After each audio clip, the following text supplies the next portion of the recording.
Welcome to the RDYTC. I'm your host, Paul Essen, I'm Andrew Riley.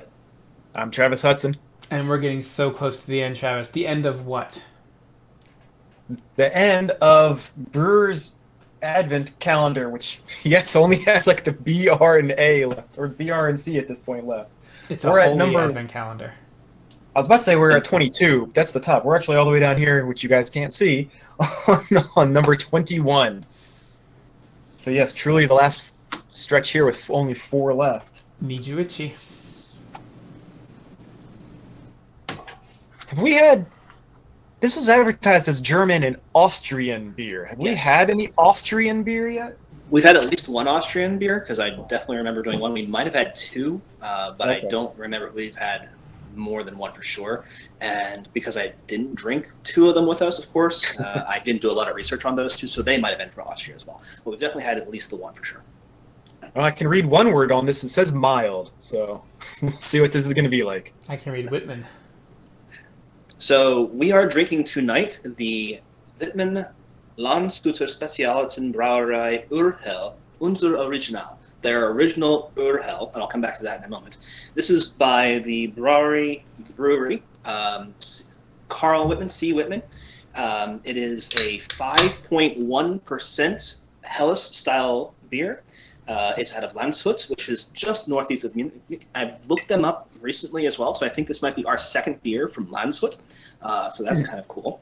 I spent a little bit of time going down a rabbit hole on the Ur thing because I don't know if Erl Hell is a specific style of beer. They are not the only brewery that has an Ur Hell, so I think it might be. In German as a prefix is something that would mean like primal or thoroughly. So the man is the earliest man kind of thing. So it's like the most basic Helles beer you can kind of get, maybe. But it unfortunately also is a prefix that gets used a lot in urology, so this might well be urine beer. I'm not sure. Did you say urology? Yes, What's urology? having to do with pee. Okay. That's what I So thought. enjoy your beer. Hey, here's a So question. Well, go ahead, Travis.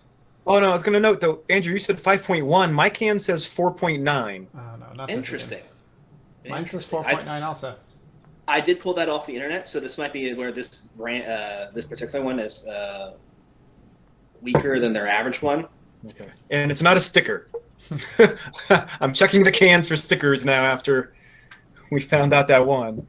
So yeah, this is a continually available beer. So they'll have rotations through, and obviously they probably try to stay in a range where it's 4.9, 5, and maybe the ones that they pulled when I was doing the research were at 5.1 for some reason. But I'm sure it's pretty close. So my question to you Obviously, guys, very substantial head. You guys poured had a substantial head. I poured had a very substantial head. I'm using a new glass. I've got a new background. I'm traveling again, so thank you guys for accommodating me. as you can tell, I'm doing the morning fly now because of Andrew's So propensity you're for the traveling. you're the one in a different time zone from us now, so thanks for joining us. So I'm gonna squeeze in my questions since I keep getting interrupted. Sorry. Did you guys? No. First of Wait, all, wait, wait. Travis. I think so. The source. You guys read the source, right? From Mishner? No, I don't Travis. even know what the hell should you're have. talking about. That was what was that, 9th or 10th grade, I guess then? Wasn't the village at the very beginning called Ur? Oh well, yeah, because it's like he said, Okay. is just like the original of something. Yeah. I like how you're like, I don't know if I read that book or not. And then as soon as I mentioned an obscure fact about that book, you're like, oh yeah, of course.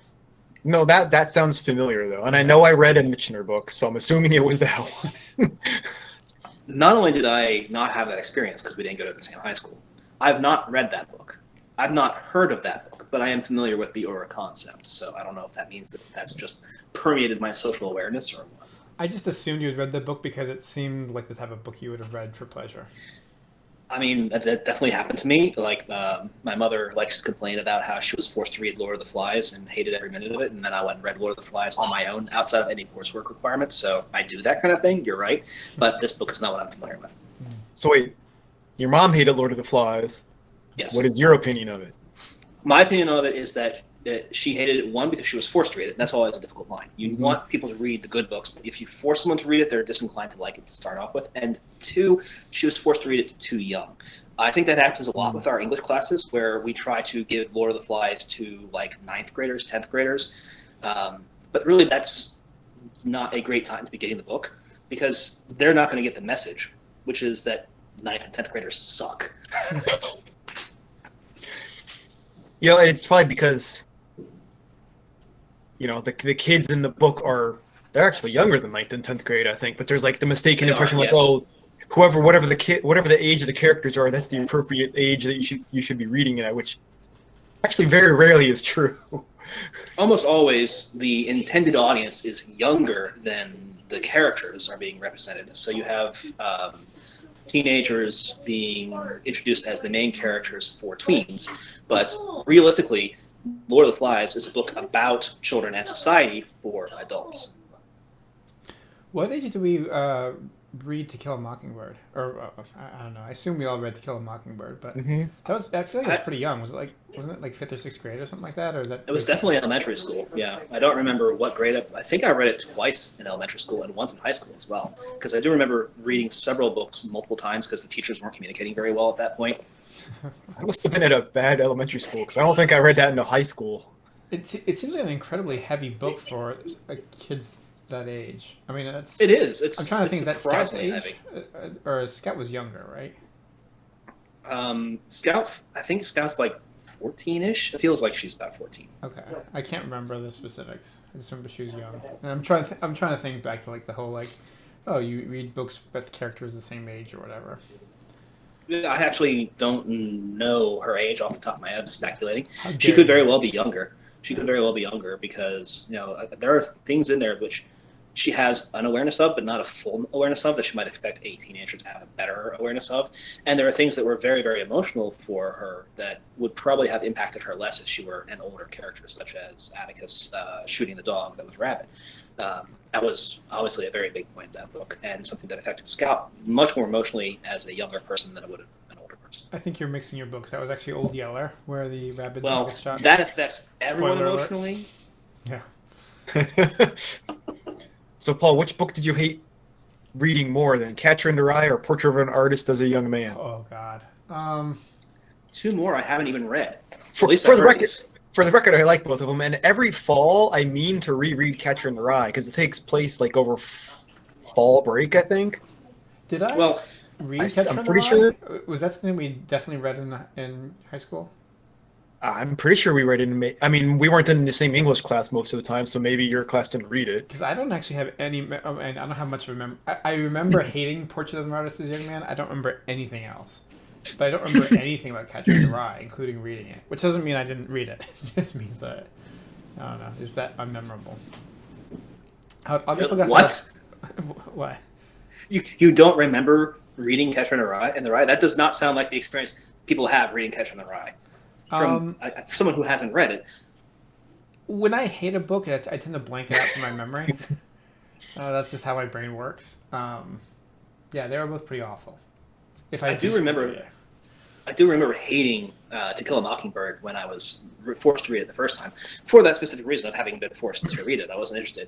And I didn't like it the second time either. But the third time I read it, I was like, actually, this is pretty good. That's almost how I was with Lord of the Rings. I think the first time I tried to read it, might have been on my own, and I gave up. I took a sci-fi and fantasy course in college, or I started. That was one of those ones where I signed up for too many credits, and I was like, I really don't want an 8 a.m. class. All they're reading is Lord of the Rings. I'm going to drop this one. So it wasn't until the movies came out that I finally went ahead and read the books. So you read a book twice, didn't like it either time, and decided, you know what, I have so much free time, I'm going to read a book that it was still coursework. The third time, okay. So you were assigned a book 3 times to read? Yep. Wow. I don't know if I've ever been assigned a book twice to read. Oh, I definitely read Shakespeare plays multiple times. Okay, sure. That's different than a book, I understand, but Yeah. that's definitely something that happens. You read Romeo and Juliet and Macbeth multiple times. Well, I think especially for me, it was Hamlet. Hamlet I had twice. Hamlet actually probably, I would almost say actually at the first time after reading it and seeing the Kenneth Branagh movie, I actually might have read that on my own too. Kenneth Branagh's version is fantastic. I have a controversial opinion that I particularly like the Mel Gibson version. It's would. Not. I don't know what that means actually, but it stands. So does Hamlet get crucified? Well, I mean, so Mel Gibson has the reputation of being like a. I mean, he's supposed to be some sort of particular type of hardcore Catholic or Christian in some fashion, and a fringe one to the degree of being like anti-Semitic, in addition to being probably drunk most of the time and doing crazy stuff anyway.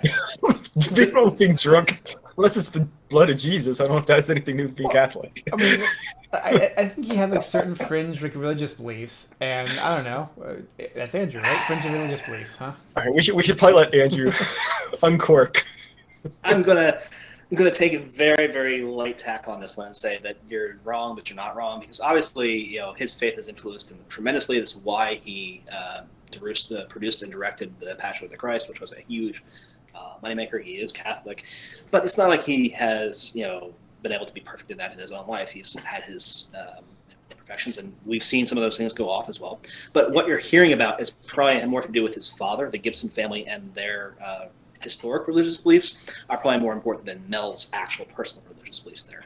Mel Gibson's father is a Sedevacantist, so yeah, that's pretty extreme. You say Seventh-day Pentecost? What was it? I can absolutely see why you heard that. That is not what I said. I'm going to slow it down for you. Okay. Sedevacantist. Those aren't words. Those are just syllables. Because it's Latin. Together. It's Latin. It means this chair is empty. There's no one sitting in it. And that's so it's an anti-pope thing. Not anti-pope. Oh. He believes in the Pope and the papal authority. He just doesn't believe there is currently one. I don't know if he's still alive, but the situation is that after the death of someone else as a pope, the next election wasn't valid, and therefore there's no one as the pope. Oh wow! So it's like instead of not my president, it's not my pope, huh? Yeah, that's actually a really good way of looking at it. So can they like adopt Benedict now because he's not the pope either? Well, that was actually one of those interesting things where when Benedict became pope, a lot of people who trended towards Sedevacantism were like, maybe it's all working out okay after all.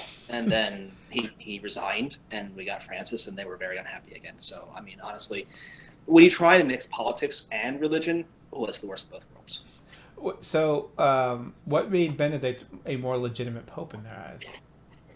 Well, politics. Okay. Hudson Gibson passed on May 11th, 2020, and he was a 1968 Jeopardy Grand Champion. My wife is in the background telling me that he was 101 years old. Mel Gibson's father died at the age of 101, and, piece of trivia for you all out there, he was a Jeopardy Grand Master? Grand Champion in 1968. No, that sounds worse. He was... Okay. How many times did he win? It just says he was a Jeopardy Grand Champion. He also was a Holocaust denier. Well, of course he was. That's 9/11 was inside job. Remote control hoax. And Vatican II was a Masonic plot backed by the Jews. Wow. Freemasons and Jews. He just believed all the conspiracy theories. So he's a very interesting character, is what we're saying. And so the fact that Mel is a little bit strange is perhaps more understandable. And he had 11 kids. They totally sapped his brain. I think that's more of an excuse for his wife. Oh, we should have timed that so I didn't eat and you guys drank at the same time. Makes for a good video. So, what do people think of the beer so far? He also fought at the bottle of Guadalcanal. Welcome to the Rampant Discourse podcast, where we have where we have voices from the beyond giving us random historical facts about Mel Gibson's father. She's cheating and using the internet at this point. We knew a lot of this off the top of our heads, but at this point she's cheating. Yeah, because I don't care that much about she doesn't care, but she's looking up facts. I was SSPX, not SSPV. Yeah, that will be. I'm not even going to explain that to these guys. No, I'm not going down that path. We don't have enough beer left. The beer it says it's very mild. and it's right. It's mild. This is not a sipping beer. This is a gulping beer kind of thing, where you can pound this down pretty quickly. It's heavier than your summer beers would be, so it's not something that's so crisp and refreshing, but it's not going to sit around for a long time, right? Which is, it's kind of weird. Whenever I have a beer like this, where like you said, it's kind of like it's not a session beer, right? You're just not supposed to like sit here and sip it. I think isn't session mean like you kind of sit there and like you sit with one beer for a little while? I think. I'll have to do research on that because I don't know off the top of my head. That's one of those adjectives like it's like one of those adjectives like imperial, like it's slapped in front of beers and like I think I know what it means.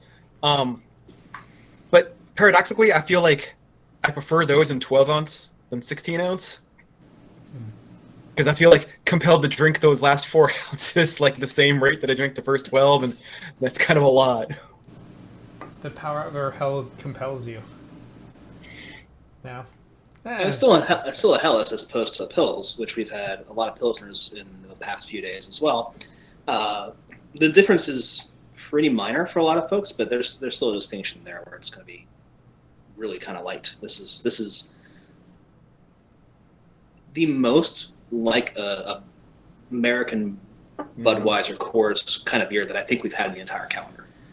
I feel like I want this beer to pick a lane. Like if either it needs to be more light, more refreshing, more crisp, so it's just like a super drinkable beer, or it needs to have more flavor and be a little bit heavier and just to, to be more something that you savor. Because right now it's just kind of somewhere in the middle where it's not quite as drinkable. I don't know if I necessarily want to take a big gulp. It doesn't have that heavy of a flavor, but I wonder what this would. Flavor.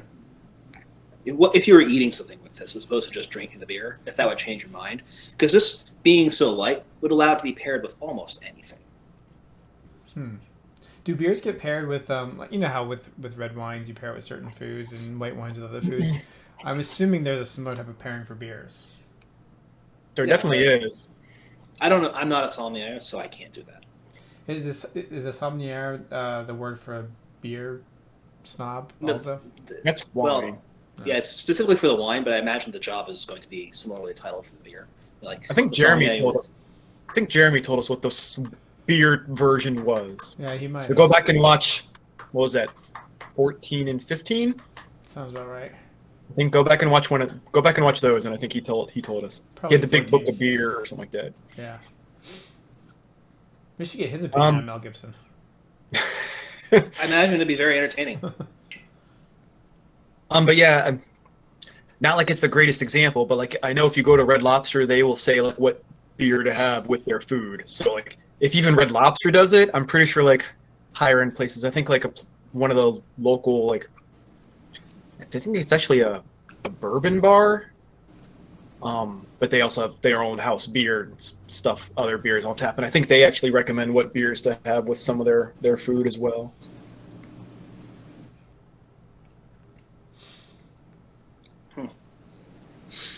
It's still going. For being light and easy to drink, I have a surprising amount left in my glass. But to keep going on the pairings, like I've said this multiple times before, it's one reason I kind of fell off of drinking so much pumpkin beer, because I don't know what to eat it with. Pumpkin pie. Or I don't know what to drink the beer with while eating, kind of thing, right? Yeah, like chili pumpkin pie. Like I don't know. Like for some reason it goes with chili for me probably because the chili I make we put pumpkin pie spices in it. So that's probably why it pairs very well with the chili we make. Well, I feel like I'm a little odd in the sense that I don't usually drink my beer with food. Like wine with food, sure.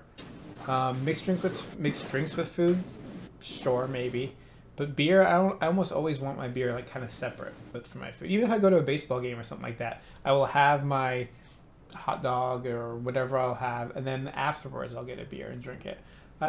For whatever reason, I don't like that might be pragmatic though, because that way you don't have to have both hands full, and if you have the kids with you and everything, you're not. Yeah, that's fair. Or if I'm doing a cookout or something like that, if I'm grilling the stuff, I'll be drinking beer, and then when it's time to eat, I'm gonna put the beer down. I'm gonna eat my food, and then I'll go back to the beers later. It never really occurred to me, but I guess I just don't like to drink beer while eating. I don't Well, then you should get the cookbook that I have on my own wish list. It's called like One Can Grilling, and it's recipes that you're supposed to be able to drink your, I think 12 ounce, not 16 ounce, but you're supposed to be able to drink your 12 ounce can of beer while you're grilling. So you want it well done, is what you're saying. I assume he's talking about like during the prep and everything like that, to like crack it open before you marinate, then let it marinate for 15 minutes maybe, and then and then go cook it or something. Or at least if you're using like, I just use cheap off the shelf marinades. I don't do like all day marinades or anything like that. Marinade. Salt and pepper. Actually, from what I read, you're not supposed to let it over marinate, because the whole point of marination is to like tenderize the meat. And so if you let it go too long, your meat's gonna like not like fall apart, but it's not gonna be what you want. I feel like there's some sort of sex joke in there, but I'm not gonna make it. Yeah, not like I ever got to professional level grilling or anything like that, but that most people like picked up bread making or arts and crafts or something during the pandemic. I got a grill on Memorial Day in 2020, and so I've been grilling for a year and a half. Yeah, I feel like a little bit of a slacker, seeing as I didn't pick up some sort of hobby that I mastered during the pandemic. You know, didn't do 3D printing, woodworking, baking, anything like that. So we're all gonna do Demolition Man and know how to knit. I was gonna joke that we could have been writing for a certain website, but you know, who had time for that? I spent most of my time during the pandemic looking for a job. Sorry. You slacker. Unfortunately, so did like 2 million other people, I think, at the same time, right? So job market is ridiculously hot. So I mean, something's up. Yeah, job markets, or the labor market is tight. Housing market's hot. Inflation's up. Crazy times. Strange things are afoot at the Circle USA. we're buying a car at the exact wrong time, but the place we're getting it from, is like basically no markup. So that's one reason I was like, you know what, it's not going to get cheaper than that, right? Like, I don't think it's going to. Find it. Yeah. Yeah. Well, it's actually being made, apparently. That's why we can't get it until next month. You're not the only person I know who's buying a car at this time, which is bizarre to me, because you wouldn't think that this is, in general, you wouldn't think that should be more of a demand for cars right now. Yeah. But at the car market is so tight. There's just less supply, so Yeah. however the supply demand graph works at that point means they can charge more, It looks no matter like what. that. Something like that, yeah. I took economics in college, and that's all I remember. We drew a lot of graphs that looked like that. You read economics in one lesson, right? I did. Yeah. So you understand everything. I know about breaking windows, yeah. Yeah. No. Not a big penny in your hand. If I break a window, I help the economy, right? Yes. Think of the glass pane maker. All that's the business. So are we all finished with Yes, our... we are. Yes, we're all We're done. It's empty. Andrew too. All right. So do we Time have for thoughts, some or do we vote final words first? or vote? Let's vote first, because I think we've ended up talking, then voting, then talking a bunch. So let's get some thumbs up and explain. All right. I thought it was just thumbs up. Oh wow, tipping your hand there, I guess. Yeah. Wow. Literally. Let's get Let's get some thumbs in an assorted variety of directions. Let's put some thumbs in places. Yeah, let's stick some thumbs out. There you go. All right. 3, 2, 1. Ooh. Despite Andrew's faux pas, or not faux pas, Freudian slip, I don't know what the term would be. It would have been a Freudian slip if it was intending to go up, but it was intending to go down pretty much the entire time. We're going down. You turned it into Where the a beer is. Freudian slip there.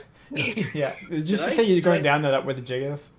Where he the beer pulled is. a Where the beer is. Oh, where the He beer pulled a is. space ghost. He tried to. Well done. No one's gonna get that joke except for us. Okay. You don't think anybody else with space ghost coast to coast? I'm sorry, we shouldn't distract from talking about it. Does anyone want to defend their thumbs down? Andrew.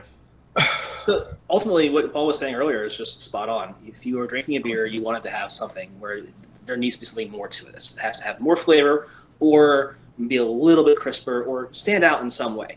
Like if this is the primary beer, the primal, most basic Helles beer, then I'm not very impressed by Helles beers. And I know I like Helles beers. So I think it's something about this beer in particular. It's not like when I give it a thumbs down, it doesn't mean I didn't like it. Like I drank the entire thing, I would drink another one just fine.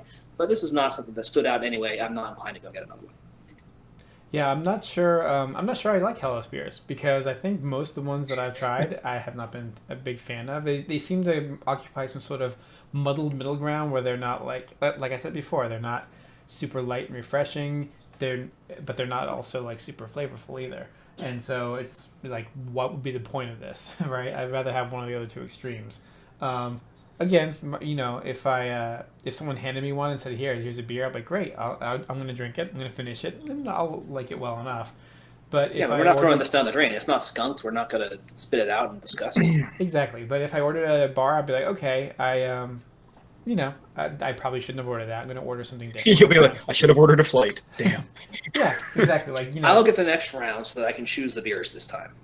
I don't know if I'm going to be that generous, but sure. Something along those So- lines. I could turn around and try to figure out which one it is. I'm pretty sure some of the hells we have been the crisp ones. So to your point, like we have had good crisp hells. They have, because if they were pilsners, I wouldn't have liked them. And I know there's been some crisp ones that I did like. Yeah, this one just, it wasn't. Yeah, you guys have already said it wasn't like something you can down like a crisp, refreshing one. We keep using that adjective. It's been refreshing. But it also, yeah, there wasn't any flavor that. It wasn't bad flavor, just it was nothing that was unique. It wasn't something we've already had in the previous 20 days. And even if this was our first one, I think I'd still have been inclined to give it a thumbs down just because it didn't stand out enough against our existing experience of American beers. Like if you put this down with me and give me a Bud Light and a Coors over here, I'm gonna say, yeah, all right, cool, thanks, and not necessarily like this any better than those. And that is pretty damning in my opinion. I'm going to pull back the curtain a little bit and say that behind the scenes, we're keeping a spreadsheet of our votes on all the different beers. And this particular episode and this particular beer and discussion around it has really motivated me to perhaps go through it and add a column, the type of beer for each of them. Is it a Marzen style, a Pilsner? Is it a Helles? Is it a IPA? Is it whatever else? And just to get a sense of, because I've never really done this. I mean, I'm kind of the beer noob amongst the three of us. I generally think I don't like IPAs, and I like Marzen style beers, and I know I'm not pronouncing it correctly. And it seems like I might like Pilsners a little bit based on some of the episodes you've recorded, but I'm not sure. I'd love to go back and look and see, like, how have I graded the Hell's beers? How have I graded the Pilsners? How have I graded the Dunkels or whatever other kind of weird name beers we've had? I'm kind of curious about that, and I might end up doing that at some point. You have a hard time with some of them, where there's like the Dunkels Weiss. All right, what do you classify that as? It was its own thing. But I hate to call back to another Jeremy episode with Andrew here, but wasn't it didn't I get some flack for trying to do something similar with keeping track of the hops in a lot of the hazy IPAs I drink from local breweries to figure out what hops I like? Yeah, but that was a stupid idea. That's just, there's so many different types of hops. I mean, you can easily break it down. This is a Helles, this is a Dunkel, and inside of that, is this a Helles or is this a Pilsner Helles? Right. Yes, I also agree. It's more useful information because if you go to a bar, you're not going to know like what are the hops in the beer. You're going to know, but you might be able to get out of the bartender like, is it a Helles? Is something more than is it an ale or a lager? Hopefully, you're going to be able to get something more low level than that. All right. Anything else we want to add about this beer before I start talking about gently massaging buttons? Let's just hope the next one's better. We only got 3 left. That's true. Yeah, it's getting down to crunch time. So, well, thanks for joining us once again. Don't forget the gentle massaging of buttons, and hopefully we'll see you tomorrow night for the next episode. Can't stop the discourse.